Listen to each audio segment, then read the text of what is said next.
Let's take a look now at the wild card edition of Luka's Locks. And Luka, I see you reset the record. It's playoffs, Josh. We don't talk about what happened in the regular season. This is playoffs. It's a brand new season. So therefore it's a brand new record. We're all undefeated in the playoffs. So we're going to go down here. And a game, Luka, we just talked about. The Miami Dolphins at the Kansas City Chiefs. This is going to be a perfect game to sit back in your nice warm house, maybe make some chili, order some pizza, get some hot cocoa, hot apple cider, whatever your thing is, stay warm and watch this game and stress-free, because Sunday will be the similar situation, the direct opposite of stress-free. I understand why people who don't have rooting interests like these kind of games. It just stinks when it's your team. But Luka, you have a particular lean in this game that you think is worth putting some dollars on. And what is that? Yeah, this is one of those games where, we just talked about it. I do have rooting interest in the Chiefs. I do think the Chiefs can take care of this. Miami is just not a team that I like in this situation, just due to weather situations. And even then, I hear your point about, they must lean in the run game on this point. There is something deep, deep in McDaniel where I just will not believe that he will actually do such a thing. I will say that. But this is not a pick that I have that comes to result based of this matchup when it comes to a lean on either side with the spread. This is not a pick that comes to the over or under. I will say I kind of like the under in this situation. It's just too dang cold, but that is a very public bet, I will say. Therefore, I'm not really comfortable putting money on it, because I can see something where early on there is success had on top of players just not having a willingness to tackle until they warm up a little bit. So therefore points early on then kind of screw a very low number. That is the over under right now. My bet for this is one where there's a funny way to look at this one, and then there's a more realistic way to look at it. The realistic way to look at it as it's playoff time. It's Kansas City. It's Mahomes. It's the Chiefs and Reed. They want to do something that tell everyone that they are still the Chiefs. They are the defending champs and stuff like that. And they want to show you they are exactly what you should expect them to be. They are who they are. Before I say what the pick is real quick, I will give my funny lean here. This is the game that is exclusively on Peacock. NBC did this very strategically. They did the one and they paid $110 million to put this game on Peacock. So you and everyone else in the world have to be subscribed to Peacock in order to enjoy this. It's a very smart business decision, because there is one individual being playing in this game that taps into a market even larger than the NFL. And that is, of course, the Swiftie market. And how in the world can you not bet Kelsey anytime touchdown in this game?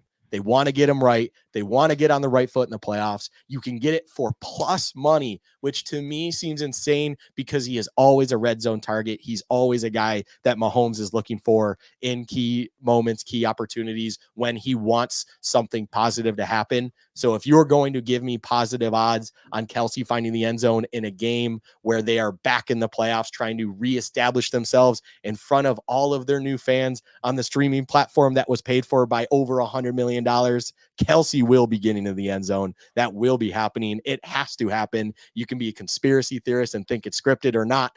It will happen. Please give me Kelsey anytime touchdown at plus 125 on FanDuel. I believe that is the best odds across all different sports books, but it is still even plus money at plus 105 at DraftKings. Hey, call it what you want.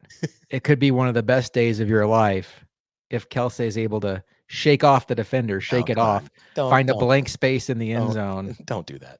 I got more, Luka. No. No? Please Okay. don't. There is some bad blood if I do that.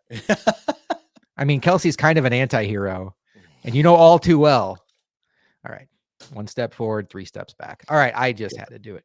As someone who had Kelsey in fantasy this year, it'll be very frustrating if he starts piling up touchdowns now that it does me no good.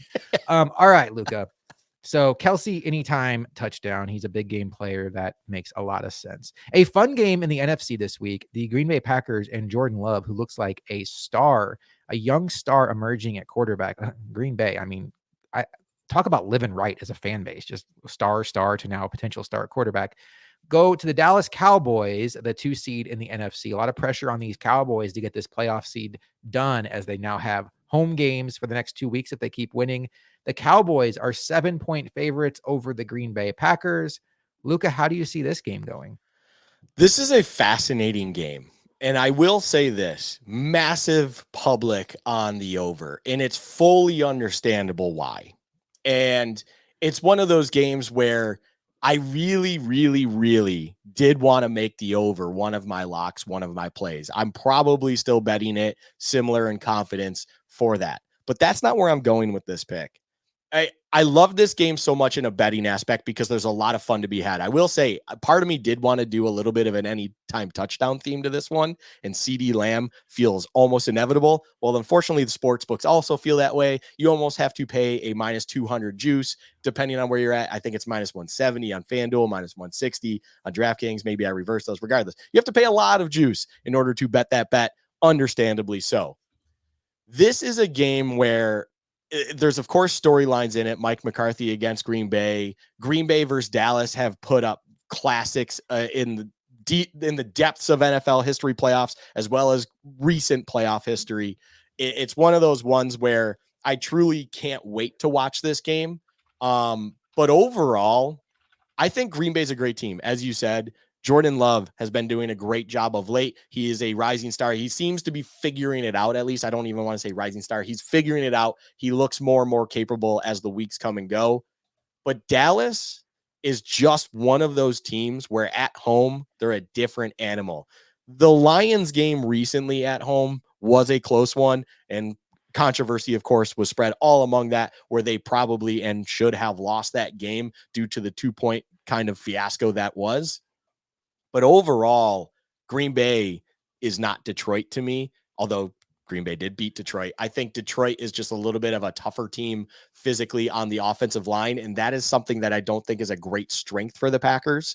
And I think the Cowboys just can overwhelm them with speed and edge presence and things like that, where they're going to kind of get Jordan Love and everyone on that Packers offense out of rhythm, where the you can kind of see this game being a close one by halftime, but as the game progresses, that's where the Cowboys start pulling away. Dak has been very impressive this year overall, things like that. He's been smart with the football. I think McCarthy's actually been surprising, the most surprising in my eyes. He's been very good at understanding how to call the game with Dak in that offense.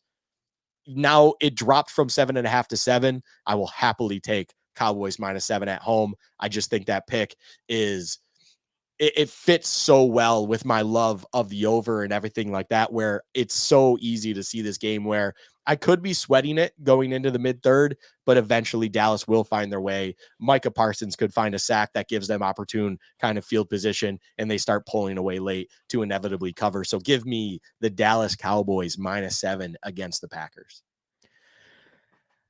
Yeah, I think the Packers and the Texans are two teams this weekend that could have bad weekends, but I think we come away from the weekend thinking those teams are two teams to watch next year.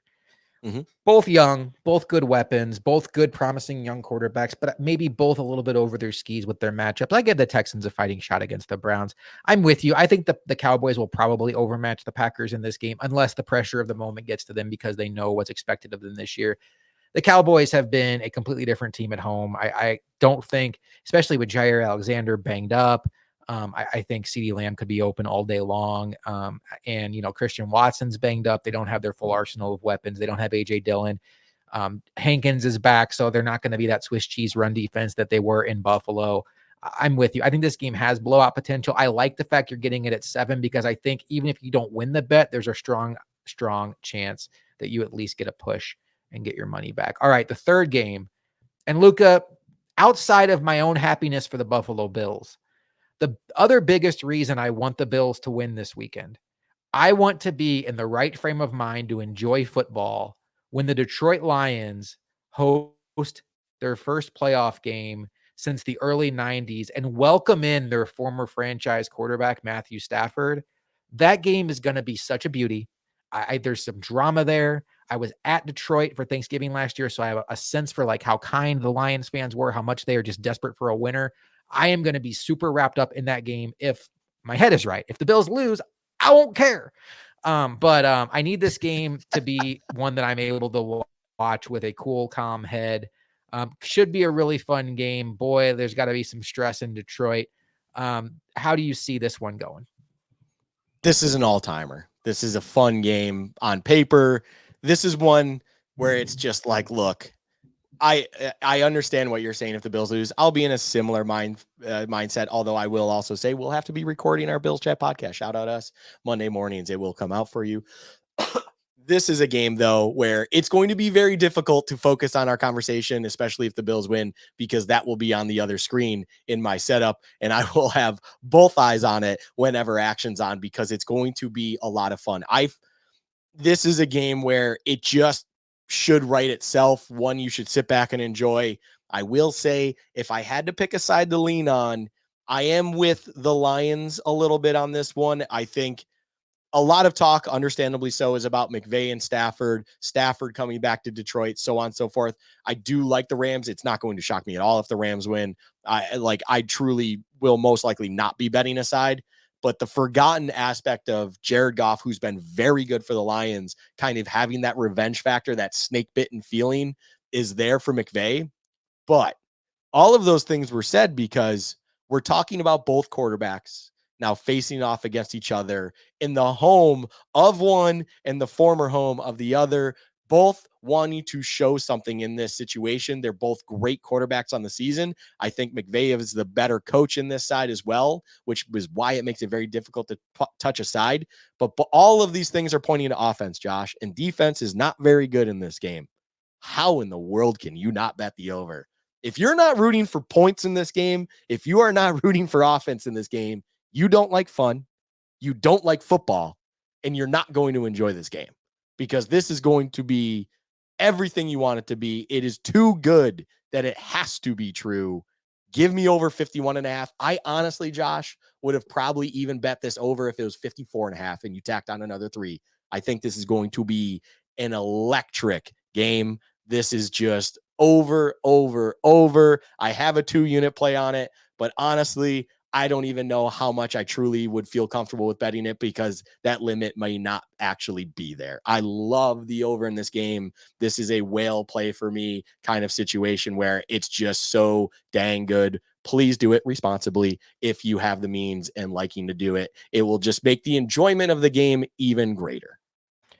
Travis Kelce, anytime touchdown. Dallas Cowboys -7 at home against the Green Bay Packers. And Luka's lock of the week, over 51.5 in this beauty of a game between the LA Rams and the Detroit Lions. That will do it for the wild card edition of Luka's Locks.